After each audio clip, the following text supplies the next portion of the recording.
On today's TCE Trim, Memphis Basketball releases their schedule, and we preview their whole season and look ahead to potential Pac-12 expansion edition of the Sports Gambling Podcast Network. It is brought to you by Underdog Fantasy. Sign up with our promo code TCESGPN to score up to $1,000 bonus in cash. Underdog Fantasy promo code TCESGPN. And we're also brought to you by Rhythm. Get your 7-day free trial today by going over to sportsgamblingpodcast.com/rhythm. That is the sportsgamblingpodcast.com/RITHMM today.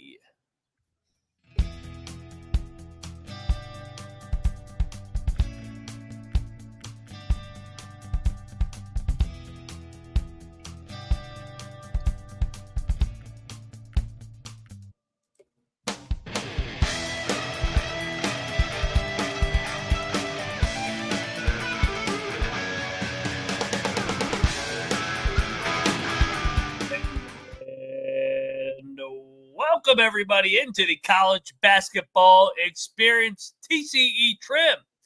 We're talking Memphis Tigers because they released their non-conference schedule, and we can look ahead to their whole schedule and maybe a little Pac-12 talk. And we teased it last week. Maybe Memphis could be headed there. There was a little bit of a rumor. Maybe we were ahead of the curve. We'll talk about it all. But first off, I am Moneyline Mac, a.k.a. the former video coordinator for Bob Huggins and Frank Martin.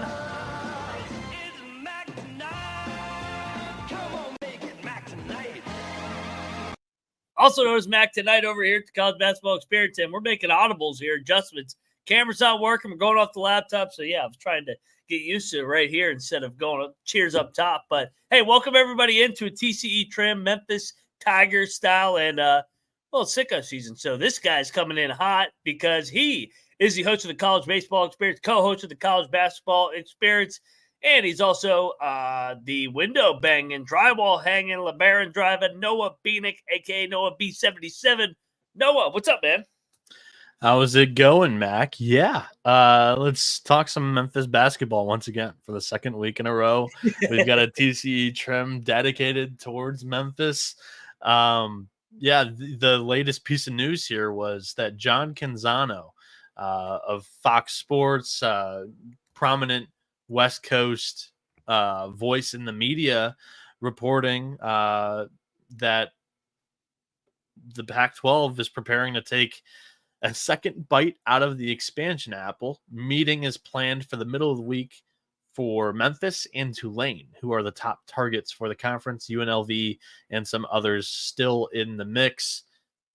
Look, this isn't anything new to at least me and probably to you too. This was the thing that I predicted would happen. I think it's Memphis and Tulane were going to be the other two options for the Pac-12. Some other people in prominent basketball circles were hammering home the point to bring Gonzaga to the Pac-12. Look, I think there's definitely a possibility of doing that. You could have 8 football programs and then bring in Gonzaga as an all-sports program besides basketball, and that would work fine. And it would bring in quite a bit of revenue here. But I truly do think that Memphis and Tulane are going to be the next two Pac-12 athletic departments. Mac, what are your thoughts on this headline that came across our screen today? Yeah, it's kind of a blend of multiple episodes we did last week. We did in Memphis, which is we did releasing his whole coaching staff. So we're kind of circling back to that now. But also, Memphis made sense for the next wave of Pac-12. Memphis is a known brand, of course, in basketball. The history with Calipari, Memphis State way back in the 90s as well. Of course, Penny being one of the probably the greatest player in program history, but also recently in football, man, they've taken a step forward, and you've got a football program that just beat Florida State. They're favored to win the American Athletic Conference in football and basketball, and they're one of the better funded baseball programs in this conference as well. I don't follow the women's sports enough to know if their basketball program can move. But yeah, this seems like a Pac-12 athletic department to me. And FedEx, the whole FedEx dynamic too. I mean, with FedEx Forum, I mean, they have a lot of FedEx money. It's Memphis. Memphis is an attractive brand, and I talked about it doing the Big 12 show that I thought we should look at Memphis as a serious candidate, and maybe Memphis does end up in the Big 12 one day, but it seems like Pac-12 will be their next step from the AAC. And yeah, I think they fit perfectly with this new Mountain West Pac-2 merger into I guess what's going to be an 8-pack, Pac-8, whatever we're calling it right now. There you go. So yeah, I mean, if you want to hear more of our in-depth thoughts on this and like pondering other editions, possibly, we talked about that last week in the TCE Trims series. You can find that on a YouTube playlist or in this podcast directory for you. But we weren't going to make this only a 5-minute episode because we had already voiced our opinions on what we think is going to happen with Pac-12 expansion. Let's do a Memphis team preview because they also released their non-conference schedule today. So they were in the headlines like in a couple of ways. So we were like, we kind of probably have to revisit Memphis once again here. So we thought today was a good day to do it. Yesterday we did this idea and I think we went a little bit long. We could probably trim it down a little bit. We previewed McNeese State, a very polarizing mid-major coming into the season with Will Wade at the helm there. And if you want to have a 25-minute preview on McNeese State, go over there and listen to that. Today, we're going to try to do this exact same thing with Memphis, only we're not clipping out the team portion, the roster preview portion of the show. We're going to do that right here, right now for the first time this preseason. Mac, any thoughts prior to us going in? Just maybe on the coaching staff as a whole entering, like we did cover that last week as well, but any precursing thoughts prior to us previewing Memphis? Well, I touch on it. I mean, I'm kind of in the fade Memphis category. I mean, it's a red flag for me when you're changing out your whole coaching staff at Labor Day. This isn't back in you're making decisions that should have happened in April, the first weekend in September. So I think it's kind of a quote unquote shit show of a program right now. I think it's a little bit of a circus. It's got a little bit of that Colorado football vibes to it. But at the same time, I mean, the issue with Memphis is not going to be their roster or their talent. And last year, you look back on it, they were sitting at 15-2. They were a top 15 team in the country, and then the wheels fell off. So it's going to be interesting how they bounce back. I mean, still on. If you did not watch the way Memphis basketball collapsed last year, if I told you 22-10, 11-7 in league play, you'd say, all right, that's a little bit of an underachievement. But when you saw them get non-conference wins over schools like Michigan, Arkansas, VCU, at A&M, Clemson, Virginia, Vanderbilt, like they rolled through the non-con, and then the wheels fell off in AAC play. So big pressure season for Penny Hardaway, especially with all the staff changes they made recently. I give Penny kudos because he doesn't back away scheduling in a non-conference. And once again, we'll talk about that in the back half of today's episode. They did it once again. But a lot of that non-con last year lost its teeth. We found out pretty quickly that Michigan, Arkansas, Vanderbilt, a couple of those other teams weren't going to be as good as we originally thought. I mean, for crying out loud, I had Arkansas in my preseason Final Four, and we saw how that worked out. So not coming back from a season ago, David Jones and Naquan Tomlin, two big names there. They're both going pro. David Jones, almost 22 points per game, 7.5 boards, 2 assists, 2 steals per game. And Naquan Tomlin came in the middle of the year for the second semester, transferred out of Kansas State, 27 minutes per game, 14 points, 6 boards. And then going down, I mean, it's a normal year for Memphis, basically. You have Javon Quinterly, who averaged 32.5 minutes per game, 13.5 points per game. He's gone. Caleb Mills, 24 minutes, 8 points per game, 3 boards, gone. Jaquan Walton, 28 minutes per game, 8 points per game. He's gone.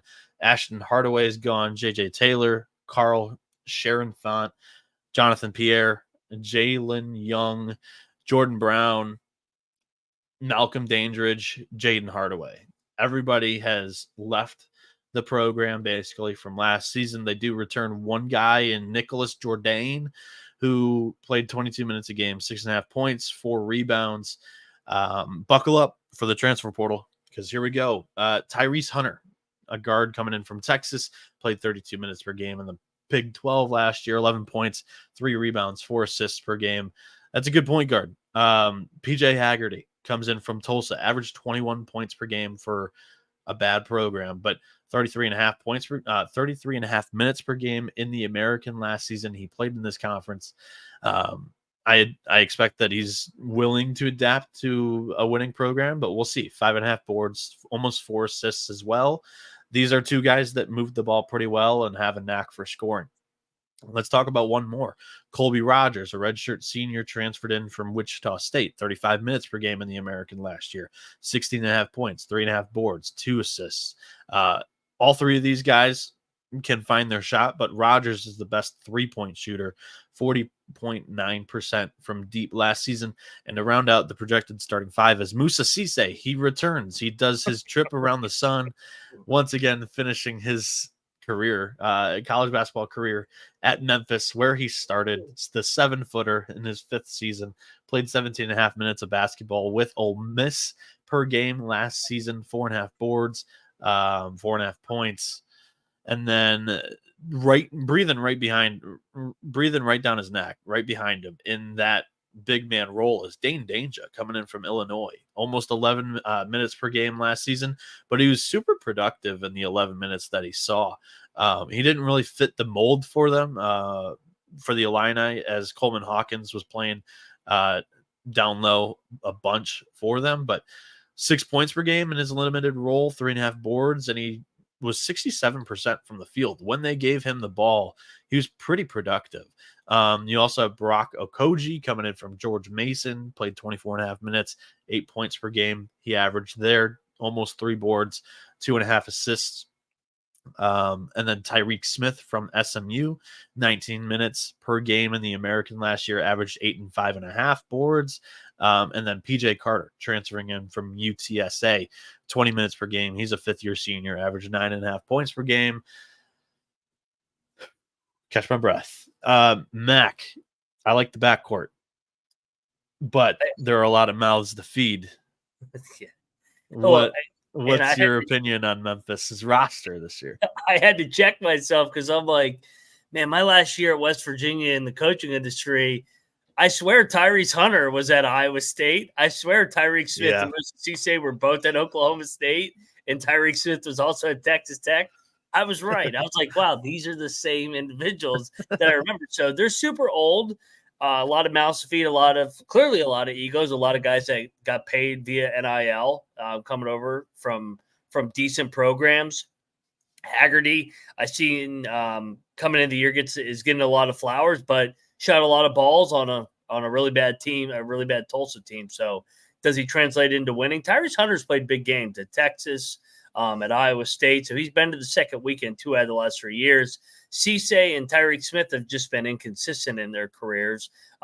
It would help if they played for a consistent program for maybe more than a year, but that's the era we're living in. But yeah, it's a high profile team.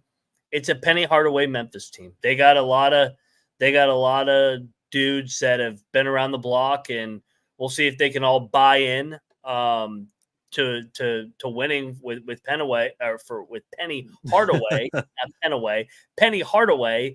And it's a big year for Penny. One thing that I think they should be good defensively, because they have good rim protection with Cisse, with Smith, with Danger at Illinois. They have high major bigs all over their front court, and they got a couple high major guards as well. So talent, not the issue once again at Memphis.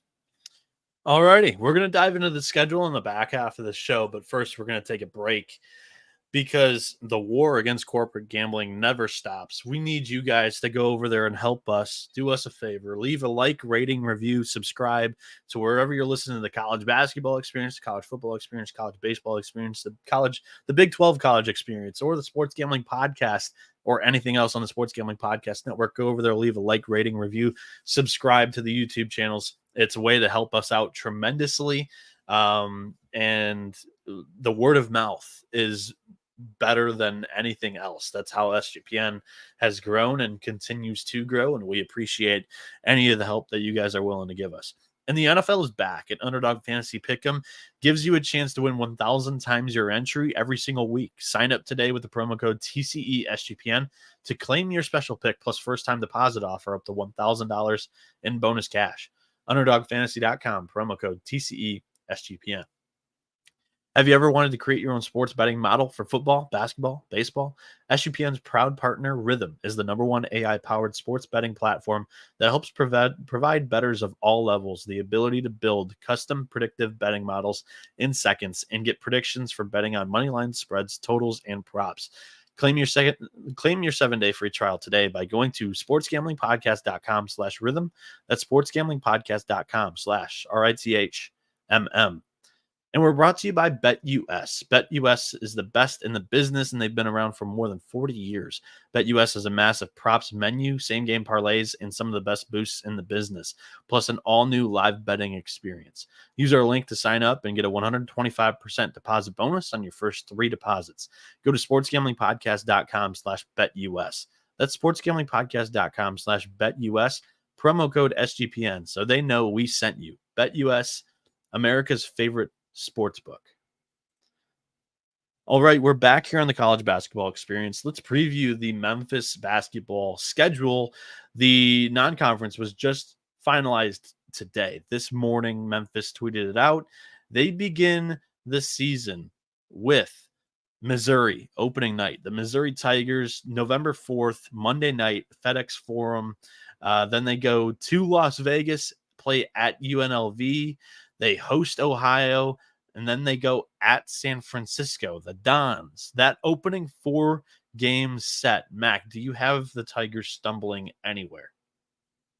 Yeah, I don't think they're going to run the table. They have too many they have too many moving parts. I could see them losing the game in Vegas. I could see that being the loss. The Missouri game is fascinating just because them and Missouri both coming off disappointing years, both have super talented transfer classes, and I think that's going to be a can't-miss game on opening night. I think Memphis wins that one, then has a letdown out in Vegas. I'll go 3-1 out of the gates. All of these programs are very sneaky, which, again, like I said at the top of the show, I give Penny a lot of credit for scheduling against these guys, and to be honest, I think the only spot that I see them stumbling totally, like, I think that the time to catch them is right before Maui at San Francisco. The Dons have, quite a bit coming back. They've got 4 projected seniors in the starting 5, Marcus Williams and Malik Thomas in there. I like what the Dons have coming back this year. I think they win as Memphis looks ahead to who's their opening matchup in Maui? UConn, the defending national champions. I think you lose there, and Missouri is like a 50-50 game. I don't really know what I'm going to see from Missouri. They gave them a challenge in the non-con against Memphis, but Missouri then goes 0-18 or whatever it was in the SEC, don't win a game. They're going to be a little bit better, you would assume, from last season. So I would circle the San Francisco game just as a gambler, and then I'm nervous about Mizzou. Let's talk about that UConn game, Mac. You don't think there's any chance they lose in Vegas? The way Vegas finished the year strong, they got the Vegas was all over the place. They lost to Southern by like 30 at home. They beat Creighton at home. Yeah, they beat Creighton at home, technically. They get up for the big ones out there in Vegas. You're right. But I like my San Francisco angle. That's the one that I chose over you. I like yours too. I don't think they're going. I think we agree. They're not going. I don't think they're going 4-0 in that. No, too many new faces, man. Yeah, and maybe I'm overlooking UNLV in favor of Missouri. UNLV might be power ranked number 2 in those 4 teams. Ohio, they're going to be another good MAC program. I think they lose a little bit. I don't think they're going to be running on full steam right out the gates this season, but look out for them in MAC play. Let's talk about the UConn Huskies here. I believe in our Maui preview, you went out on a limb and selected that Memphis would lose to UConn and then finish 2-1. Are you willing to stay with your prediction now that you know that the staff is completely turned over and everything else? Yeah, because I think they would play Colorado. I still think they have a much better roster than Colorado. But this is where coaching matters in these preseason MTEs with the quick turnaround and scouting. Last year they were able to go 2-1 down there in Atlantis, but you mentioned Arkansas and Michigan were very underwhelming looking back on it. So I think that they probably go 2-1 in Maui because I think they'll go in the losers bracket once they lose to UConn. So I got them at 5-2. Is that right? Yeah, 5-2 through 7. I've got them 1-2. I think they're going to lose 2 games in Maui. I think they lose the opener to UConn, and they'll lose their third game in that either 5th place. I think they get to the 5th place game because I think they beat Michigan State or Colorado. And honestly, I like all 4 of Auburn, Iowa State, Dayton, and North Carolina better than Memphis coming into the year. So that's a pretty safe prediction for me, 1-2 there. So I've got Memphis 4-3 at this point of the year, Mac. You know what? Say those programs again. It's Dayton, North Carolina, Iowa State, Auburn on the bottom half of the bracket that they would play in their third game. You talked me in, dude. I'm gonna flip to 1-2. And I think 4-3 is a good bet because I think they could lose to San Francisco or Missouri too. So I think there's a lot of different ways this team can get to 4-3. I don't think roster wise they're as talented as they were last year, and I think it's going to take a minute to get this continuity in order.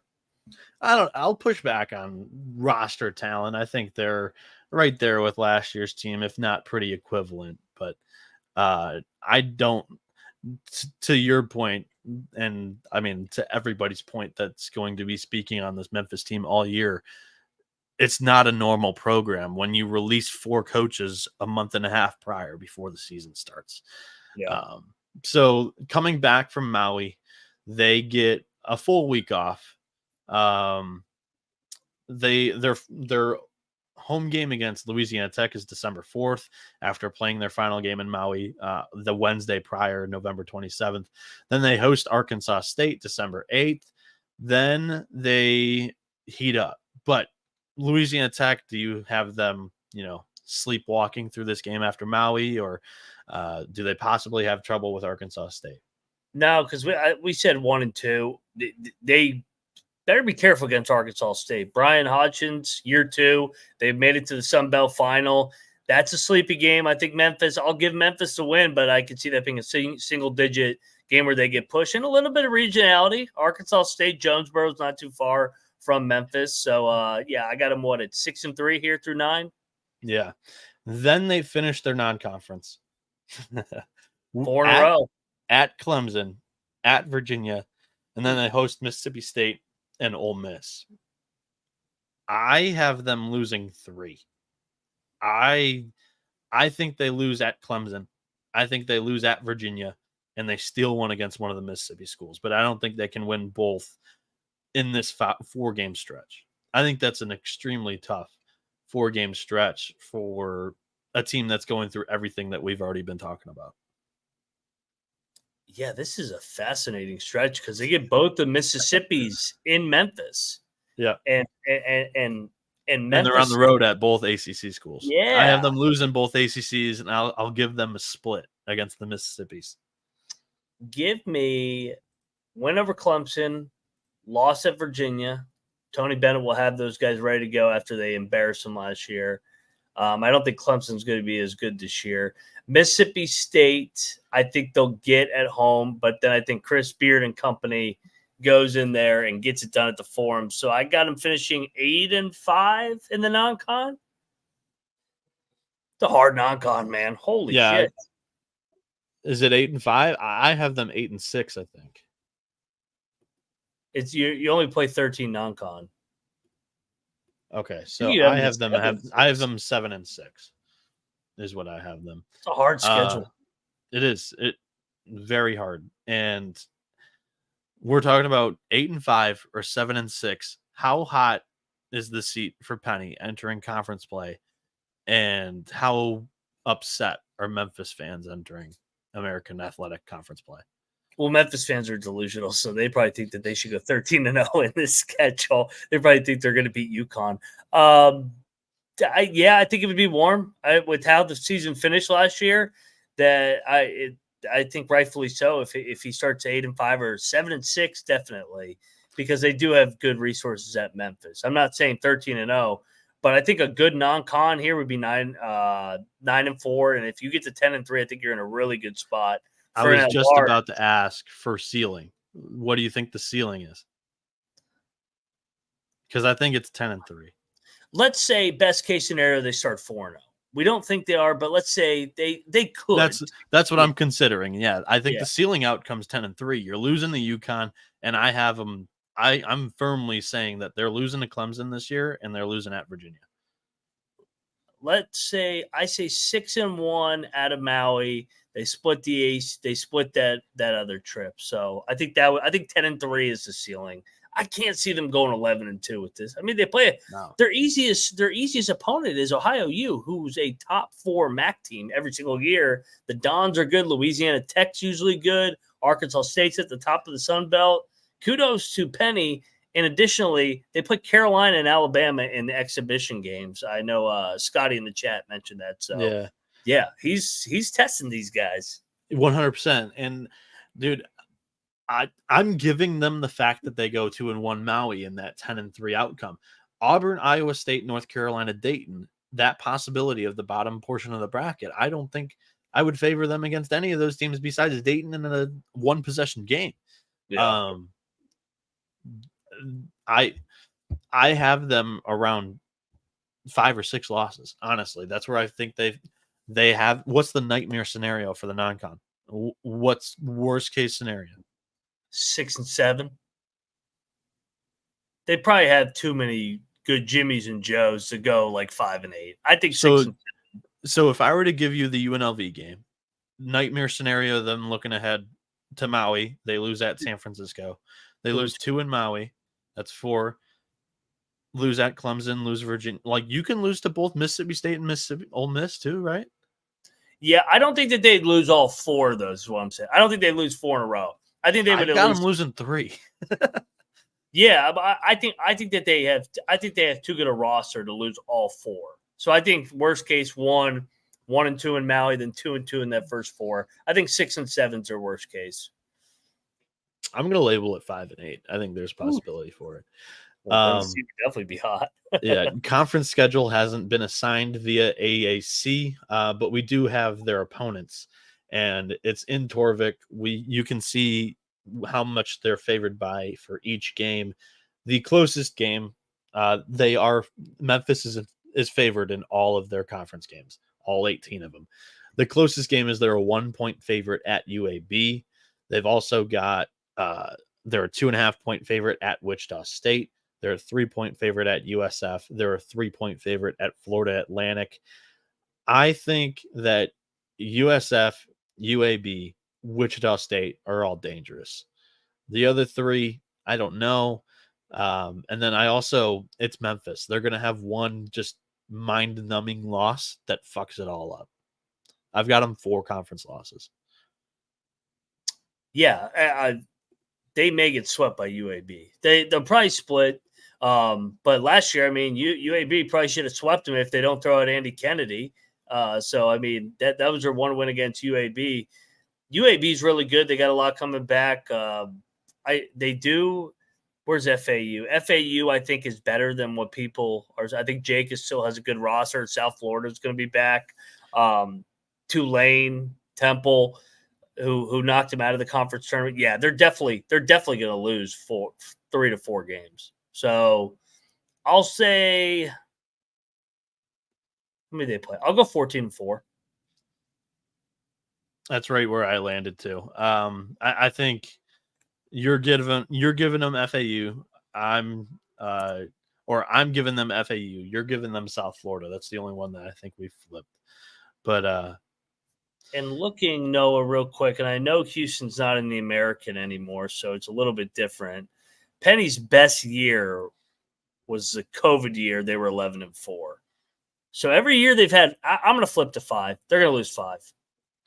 Penny's lost 5 every single year. Yeah. And I mean, I'm just looking at wasn't in the league last year, and they lost 7. Yeah. I'm just looking at paper. I named off everyone that's within a possession where they're favored by, and then they're due for at least one mind-numbing loss. How the fuck did you lose to this team by 20? And last year there was like 4 of them. It'll be Temple this year. I mean, so I got him at 21-10. I've got him 21-11. I think you're adding a game. You only get 31 regular season games. You keep adding. I have them at 11 losses. So you have 20-11. I have 21-10. Math, not the greatest over here, I guess, at the college basketball experience. That's going to wrap up today's TCE Trim. Any other thoughts on Memphis as we conclude this episode? If they're 21-10 or 20-11, I think they have to win their conference tournament to get in. Yeah, and I'm not giving them a lot of the resume building wins in the non-con this year. Yeah. So Noah, what would be a really good spot to put them in a great headed into conference play? What would be like, hey, they're in a great spot to get in that large bid? I know last year they only had 2 losses, then they choked. I think they lose 4 conference games. That's what I'm giving them. And I think you've got to take one of the road games at the ACC schools. Yeah. Because those will be quad 1. If they both suck, it'll be quad 2. They'll both be on the bubble, Virginia and Clemson again. Yeah. Those you've got to take one of them and not drop more than 4 in the non-con. If you win one of those road ACC's games, they're in an okay spot. I agree. I think they got to get out of that no more than 4 losses to say, because they're not running the table in the AAC. We mentioned they're going to lose at least 4. I think they're going to lose 5. So do you. So 21-10, 20-11. That's on the bubble. It's on the outside. We have this team on the bubble outside looking in. It's where they've been a lot of Penny's tenure. I mean, 22 and 23, they were on the right side. They were an 8 or 9 seed. They took the one year they took Gonzaga to the brink in the second round. But the other couple years they've been in the NIT, and then last year was just a total fiasco where they were nothing. Yeah. So we're gonna get out of here real quick. The college football experience is beginning their week 4 preview and picks pretty much immediately after we conclude this show today. Go over there, tune in, communicate, interact with the chat. Those guys make it very entertaining for everybody involved, and we'll be displaying a ton of comments throughout that live show. It's always a great party during that, and during our live pick shows every single night during the college basketball season. Tune in. The college basketball experience. We appreciate you. This has been the college basketball experience. You better start thinking about yours, and we out of here.